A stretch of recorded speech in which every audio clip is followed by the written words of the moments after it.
Hello, welcome back to a very, very wet woods. So as somebody once said, there's no such thing as bad weather, just the wrong choice of clothes. Well, I've got the right clothes, and the weather like this, I think, it's not a bad thing. Actually, it could be a bit of an opportunity, and an opportunity to test myself.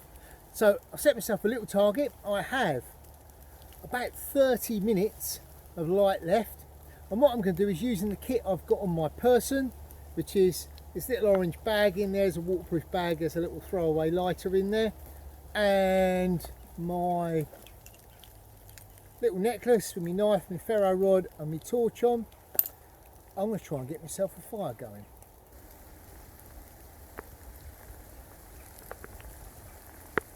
So the first thing I found that I can use is this. And this is a birch tree, and it's got fungus growing out of it, and these are birch polypores, and these attack and infest the tree, and usually it's a fairly good indicator that it's either nearly dead or definitely dead. If I look up into the tree, I can also see the tops snapped off, and what I want from this is the bark, and the reason I've gone for one that's dead is it comes off a whole lot easier.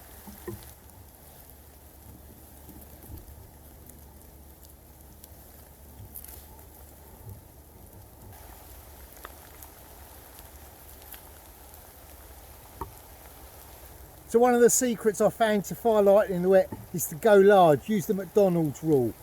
Here I've got a good lot of birch bark, and this I know will burn really well. What I'm going to do with it next is stick it inside my clothing so that my body heat is starting to dry it out.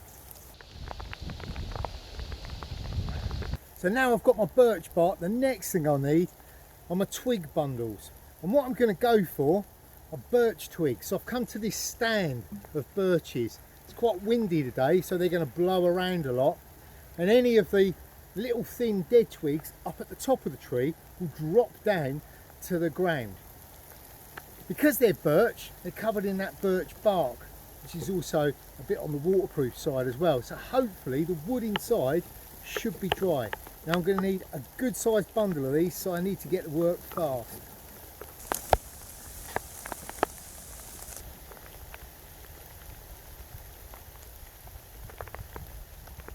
Here's some that have fallen down from the trees up above. These are just what I'm looking for.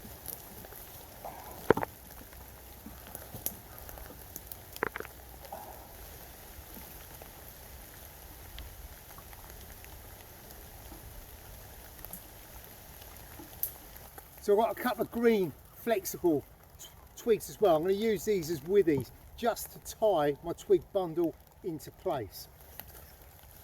The twigs, well, it's not masses.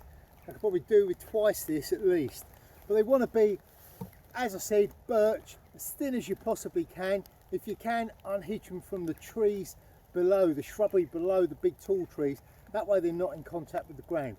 Lengthwise, from about your armpit to your fingertip in length. What I'm now going to do is fold this in two,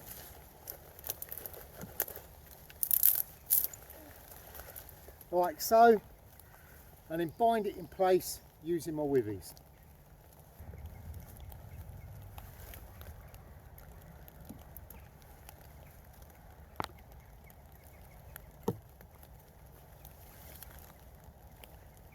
And there it is, almost good to go. Next job, clear the ground, make a little platform to put this on.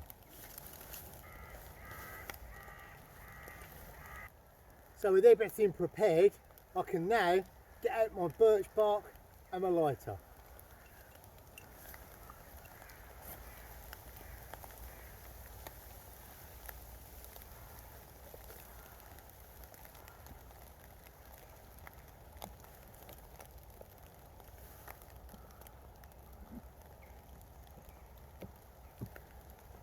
Now, while I'm doing this, I'm leaning over my birch bark so it's not getting wet. I'll grab my little lighter out.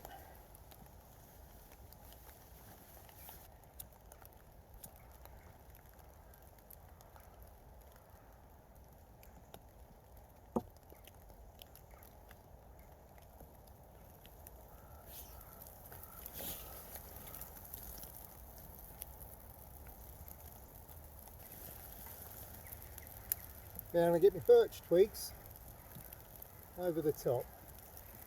And at the moment I'm just letting it warm up, let the heat rise up through the little twigs, drive some of the moisture out of the bundle. Once these are actually starting to go and I can see the flames coming up through the twig bundle, then I'll gently rest it down on the platform.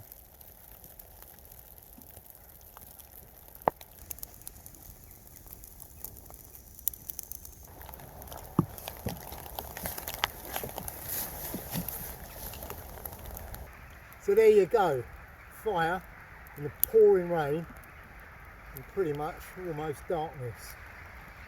Not something that you would want to have to do for real, but it's good to practice these skills because you never know. You do get stuck out here overnight and you might have to get that fire just to keep yourself alive. If you enjoyed this video, then remember, hit that thumbs up button, and until next time, you'll see all the other stuff down in the description box. But until next time, I've been Neil. Stay safe.